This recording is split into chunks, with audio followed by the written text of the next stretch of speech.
আমরা আলোচনা করব জগন্নাথ দেব কীভাবে পাশ্চাত্য দেশে প্রতিষ্ঠিত হলেন, ছিল প্রভুপাদ কীভাবে জগন্নাথ বলদেব সুভদ্রা মহারানীকে পাশ্চাত্য দেশে প্রতিষ্ঠা করেছেন সে সম্পর্কে। তো আমরা ছিল প্রভুপাদের লীলামৃত গ্রন্থ থেকে এ বিষয়ে একটি লীলা রয়েছে, সে সম্পর্কে আমরা সংক্ষেপে আলোচনা করব। তো একদিন মালতী দেবী তিনি সান ফ্রান্সিসকোতে একটি দোকানে গিয়েছিলেন। তো সেখানে তিনি দেখতে পেলেন যে তিনটি ছোট ছোট 3 ইঞ্চির বিগ্রহ রয়েছে। তো দোকানটি ছিল আসলে আমদানি করা একটা প্রতিষ্ঠান, বিভিন্ন দেশ থেকে তারা কিছু দুর্লভ জিনিস আমদানি করতেন। তো তিনি কৌতূহলবশত শিল প্রভুপাদকে দেখাবেন বলে সেই 3টি বিগ্রহ থেকে যে কালো যে বিগ্রহটি ছিল তিনি সেখান থেকে সেটি নিলেন এবং শিল প্রভুপাদ তার রুমে বসেছিলেন। তো তিনি তার টেবিলের উপর সেই কালো বিগ্রহটি রাখলেন। তো শিল প্রভুপাদ যখন সেই বিগ্রহটি দেখলেন তখন সাথে সাথে তার চক্ষু একটু বড় হয়ে গেল, মুখ উজ্জ্বল হয়ে গেল এবং তিনি প্রণাম করা শুরু করলেন, স্তুতি করছেন। তো মালতী দেবী বুঝতে পারছেন না যে আসলে কি হয়েছে বা কি হলো। তখন তিনি শিল প্রভুপাদকে জিজ্ঞাসা করছেন যে শিল প্রভুপাদ, আপনি যে এভাবে প্রণাম করছেন তার কারণটি কি? ঠিক আছে। তখন শিল প্রভুপাদ বলছে যে তুমি যাকে এখানে নিয়ে এসেছো তিনি হচ্ছেন জগতের নাথ, জগন্নাথ। তিনি স্বয়ং ভগবান শ্রীকৃষ্ণ এবং এই কলিযুগের মানুষের কৃপা করার জন্য তিনি এই বিশেষ রূপে আবির্ভূত হয়েছে। তা তোমরা কি সেখানে আরও 2টি বিগ্রহ দেখেছো? তখন তুমি বলছো যে হ্যাঁ, একটি সাদা এবং একটি হলুদ রঙের বিগ্রহ আমি সেখানে দেখতে পেয়েছি। তখন তিনি বললেন যে তোমরা যাও সেই 2টি বিগ্রহকে সেখান থেকে নিয়ে আসো। তখন মালতী দেবী তার স্বামী শ্যামসুন্দর তারা 2জন সেখানে গিয়েছেন এবং সেই দোকান থেকে সেই 2টি বিগ্রহ তারা আবার ক্রয় করে নিয়ে এসেছেন।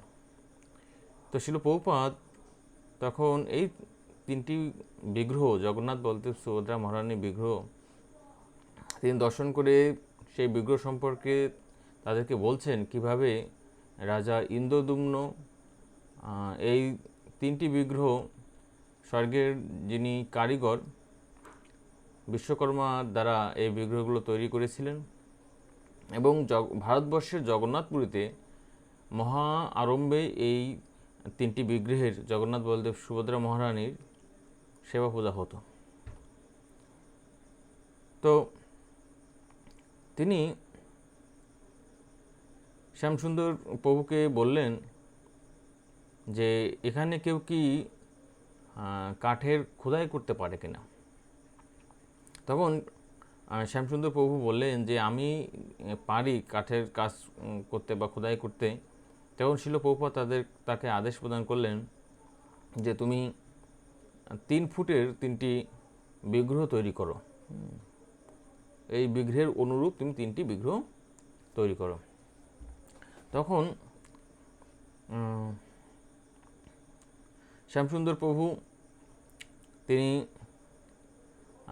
বড় বড় 3টি গাছের গুঁড়ি নিয়ে তিনি কাজ করতে লাগলেন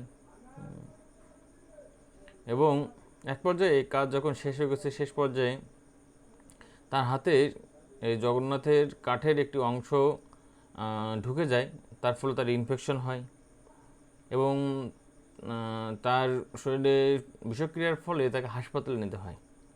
তিনি অনেকদিন অসুস্থ ছিলেন। তো শিল প্রভুপাদ বলছেন যেহেতু শ্যামসুন্দর প্রভু জগন্নাথের সেবা করছেন তাই জগন্নাথ শ্যামসুন্দর প্রভুর সমস্ত যে পাপের প্রতিক্রিয়াগুলো সেগুলি নাশ করেছেন। তো এইভাবে শিল প্রভুপাদ স্থির করলেন যে 26শে মার্চ সেই দিনটি ছিল গৌর পূর্ণিমা। তিনি এই বিশেষ দিনে এই 3টি বিগ্রহ প্রতিষ্ঠা করবেন। তো তিনি সকলকে বললেন সমস্ত ভক্তদের যে এই দিনে উপস্থিত থাকতে, সেখানে ভগবানের আরতি হবে, প্রসাদ নিবেদন হবে।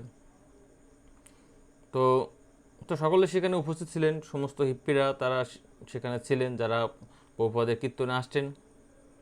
তো ছিল প্রভুপাদ বিগ্রহ প্রতিষ্ঠা করার ক্ষেত্রে কিন্তু অনেক নিয়ম আছে, কিন্তু সে সমস্ত আসলে স্থানকাল পরিবেশে সব নিয়ম সব জায়গায় হয় না। তো তারা তো আসলে ওইভাবে বুঝতেন না। পাশ্চাত্য দেশের ওই প্রথম দিককার যে সমস্ত ব্যক্তিরা ছিল, তো শিল প্রভুপাদ বলছেন যে তোমরা একটি মোমবাতি আনো। তো শিল প্রভুপাদ সেই মোমবাতি দিয়ে প্রথম আরতি করলেন 7 বার। তারপর প্রত্যেককে বললেন যতক্ষণ পর্যন্ত কীর্তন শেষ না হয় তোমরা এই মোমবাতি নিয়ে সবাই একে একে আরতি করবে। তো এইভাবে জগন্নাথ বলদেব সুভদ্রা মহারানী আরতি নিবেদন পর ভোগ নিবেদন, হ্যাঁ, এভাবে জগন্নাথ দেব প্রথম পাশ্চাত্য দেশে প্রকাশ হলেন। তো বিগ্রহ প্রতিষ্ঠা হলো এবং শিল প্রভুপাদ প্রায় 45 মিনিট জগন্নাথ দেবের মহিমা বিশদভাবে সেখানে বর্ণনা করছেন। তো পরদিন কী হচ্ছে যে সমস্ত ভক্তরা তারা কী করছে, জগন্নাথকে নিয়ে তার পাশে যে পার্ক রয়েছে মন্দিরের পাশে সান ফ্রান্সিসকো, সেই পার্কে গিয়ে তারা কীর্তন করছে। তো শিল প্রভুপাদ যখন জানতে পারলেন তখন বলল যে এভাবে তো আসলে প্রতিদিন তো জগন্নাথকে পার্কে নিয়ে যাওয়া যাবে না, কারণ সেখানকার পরিবেশ অত ভালো নয়, অপবিত্র স্থান থাকতে পারে বা উপর থেকে কোনো পক্ষী মলত্যাগ করে দিতে পারে। তো শিল প্রভুপাদ বললেন যে বছরে একদিন যেভাবে পুরীতে রথযাত্রা হয় সেভাবে আমরা রথযাত্রা করতে পারি। তো এইভাবে আসলে পাশ্চাত্য দেশে প্রথম ইস্কনের প্রথম শ্রীবিগ্রহ জগন্নাথ বলদেব সুভদ্রা মহারানী স্বেচ্ছায় প্রকৃত হয়েছে। তো পুরী ধামে অথবা ভারতবর্ষে যে মন্দিরগুলো আছে সেখানে কিন্তু যারা পাশ্চাত্য দেশী বা ব্রাহ্মণ নয় তাদের কিন্তু সেবা পূজার ক্ষেত্রে অনেক বাধা রয়েছে। কিন্তু জগন্নাথ তিনি জগতের নাথ, তিনি অত্যন্ত কৃপালু, তো তিনি সকলের সেবা গ্রহণ করতে পারেন। শিল প্রভুপাদ বলছেন যে ভগবান শ্রীকৃষ্ণের সেবা করার ক্ষেত্রে তোমাদের অনেক বাধা বিপত্তি থাকতে পারতো, অনেক যোগ্যতা দরকার আছে, কিন্তু জগন্নাথ অত্যন্ত কৃপাময়, যে কেউ তাকে সেবা করতে পারে। তো এইভাবে পাশ্চাত্য দেশে জগন্নাথ স্বয়ংই প্রকটিত হয়েছেন জগন্নাথ বলদেব সুভদ্রা মহারানীর রূপে। এবং শিল প্রভুপাদ সান ফ্রান্সিসকো এই স্থানটিকে, যেহেতু জগন্নাথ প্রকটিত হয়েছেন, তাই এই স্থানকে তিনি নব জগন্নাথপুরী ধাম হিসেবে প্রতিষ্ঠা করেছেন। জয় জগন্নাথ বলদেব সুভদ্রা মহারানী কি।